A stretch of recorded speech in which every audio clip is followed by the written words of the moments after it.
Alle mie spalle, ragazzi, ho una caterva di eroi solitari, si chiamano Lone Heroes in inglese, sono praticamente la serie di Bestiarium Miniatures di tutti gli eroi che si possono utilizzare in D&D piuttosto che in HeroQuest, nei Dungeon Crawler, piuttosto che in Warhammer, eccetera, eccetera. In quel caso come personaggi speciali quasi sicuramente. Ve li faccio vedere subito dopo la sigla.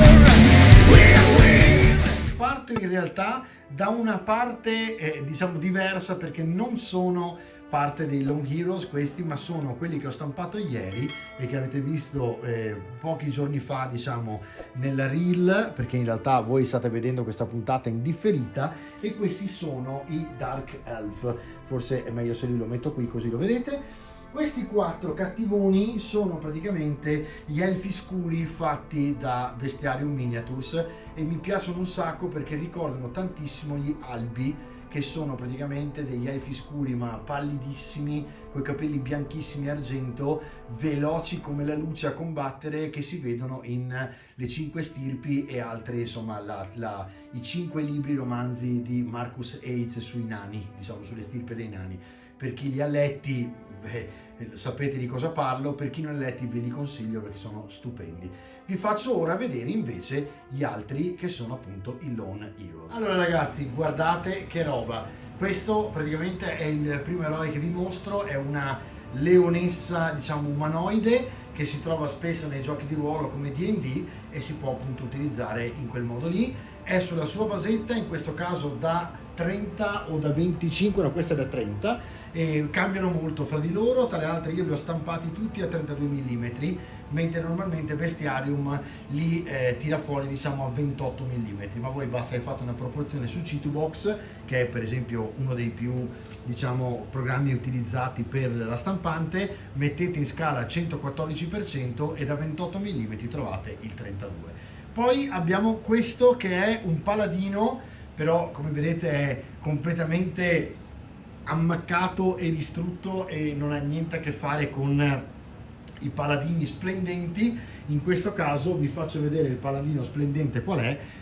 Guardate che personaggio incredibile, con la catena, praticamente catena che serve, vi faccio vedere a cosa, a tenere praticamente i 2 demoni che cattura e che si porta in giro mentre ha catturato. Ma guardate tutto quanto l'insieme della maestosità proprio che hanno queste miniature. Tra le altre la 8K fa veramente onore perché sono veramente stampati da Dio, guardate come stampa questa stampante. E questi sono i primi 4 che mettiamo da parte e vi faccio vedere poi il resto. Tengo lui per proporzione. Ecco un'altra leonessa, lei è praticamente super slanciata, basetta fatta apposta in questo caso perché la zampa, come vedete, va praticamente ad appoggiarsi dietro, quindi super dinamica questa miniatura qua. Guardate che bella che è. Tra le altre nessun problema sulla stampa, nessun problema quando ho levato e rimosso i fermi, scusatemi, sono i supporti, quelli che fanno loro, quindi le trovate già presupportate. Tutte le miniature di Bestiarium Miniatures, come tutte quelle degli altri miei sponsor in STL, a parte Durgin, che è il nostro grande italiano che fa i nani e gli elfi al momento, e praticamente lui li trovate direttamente sul sito suo. Tutti gli altri li trovate sull'app o su internet My Mini Factory e vendono in tranquillanza, diciamo, tutto quanto. Qui avete un'altra, diciamo, eroina, sembra quasi una pescatrice. Guardate i capelli, questa io la vedo proprio con i capelli rossi o bionda, guardate che bella che è. E anche le basette sono molto belle. Non tutte le basette sono loro perché a volte mancavano, piuttosto che fare dei doppioni ho deciso di utilizzare quelli dei Break che per HeroQuest andavano benissimo. Vi faccio un esempio: lei, che sostanzialmente è un cavaliere, diciamo, come vedete ha una basetta che è leggermente diversa, che ha praticamente il ciotolato sotto. Queste io me le stampo a cottimo quando mi servono, da 25, 28, 30, 32 e anche 40 mi sembra, e ci sono praticamente 10 strutture a ciotolato che praticamente servono per HeroQuest o per i dungeon crawler, no? E quindi in generale i dungeon. Poi guardate un pochino questi altri tre personaggi. Lui, che sostanzialmente è un berserk, ma guardate quanto è cattivo, guardate che spada a doppia mano, questa è veramente una claymore di quelle potenti, e guardate lui che razza di personaggio. Qui lo vedete un po' bianchiccio, ma in realtà è perfetto, ho dovuto praticamente rimuovere, e quando limo questo tipo di resina diventa subito bianca, quindi sembra che si perda dettaglio, in realtà è solo un po' di polvere bianca che basta levare. Poi abbiamo un rogue, in questo caso un cacciatore che in realtà fa pandan con il suo cane, e il suo cane praticamente lo aiuta ovviamente a caccia, e quindi lui è soprattutto uno che fa combattimento da distanza. Poi abbiamo un altro leone, questa volta maschio, bello grosso, guardate che personaggio muscoloso e che grossetto rispetto agli altri, che praticamente con un'arma a doppia mano e una spadona dietro sulla schiena è sostanzialmente un guerriero, ok? Quindi direi o un berserk o un guerriero o un barbaro. Andiamo a vedere adesso altri 4, questo l'avete già visto, è forse il mio preferito in assoluto come design gotico. Questo è da paura ed è praticamente il cavaliere solitario che vedrete poi in un'altra serie che devo stampare ancora.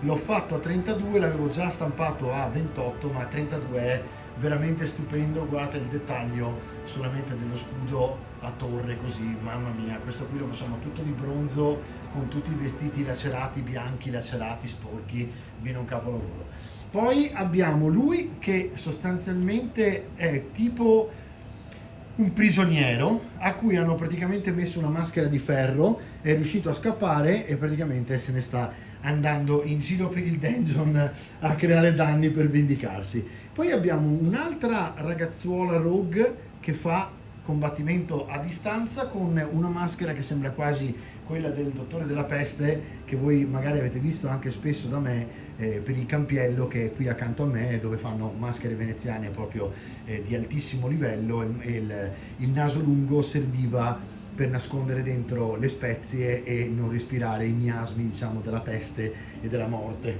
Poi abbiamo il cacciatore di streghe, che è molto molto molto GV style, ma ci piace proprio per questo. Guardate com'è dinamico e soprattutto com'è simile appunto a quelli che già trovate per esempio in Warhammer Quest.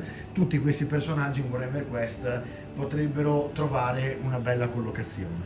Poi andiamo a levare questi e andiamo a metterne altri.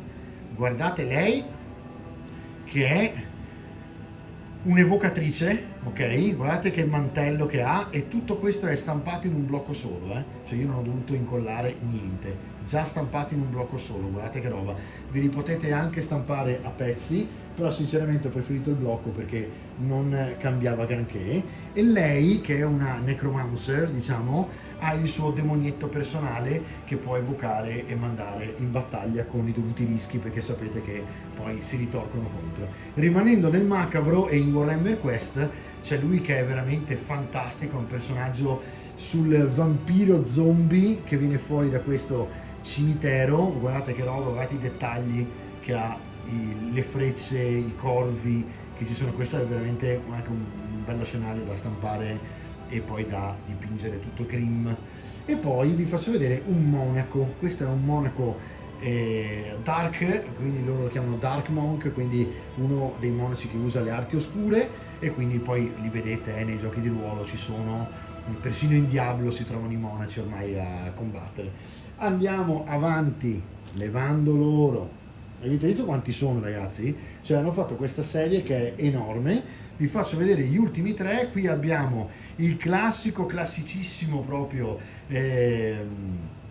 nobile della Games Workshop in Warhammer Fantasy, che che secondo me veramente ci sta tutto in Warhammer, un mago evocatore volendo, che è bello grosso, un po' marino volendo, se sembra quasi che richiami un pochino Nettuno o cose di questo genere.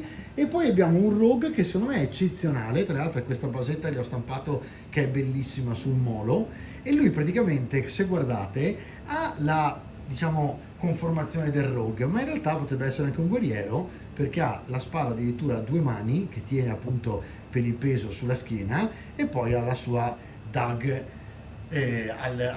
diciamo alla mano sinistra. Ok ragazzi, io farei un breve recap e vi racconto insomma come fare a raggiungere Bestiarium, che è il primo dei nostri sponsor che abbiamo, di cui vi faccio vedere un po' le miniature. Faremo queste puntate un po' più spesso dove vi faccio vedere una bella carrellata di miniature di ognuno, così che possiate vedere insomma al massimo della definizione, per queste 8K, al massimo della definizione casalinga, che cosa potete fare con delle 32 mm comprate a $5 l'una, cioè queste costano 4,80 euro l'una. Ci vediamo fra poco.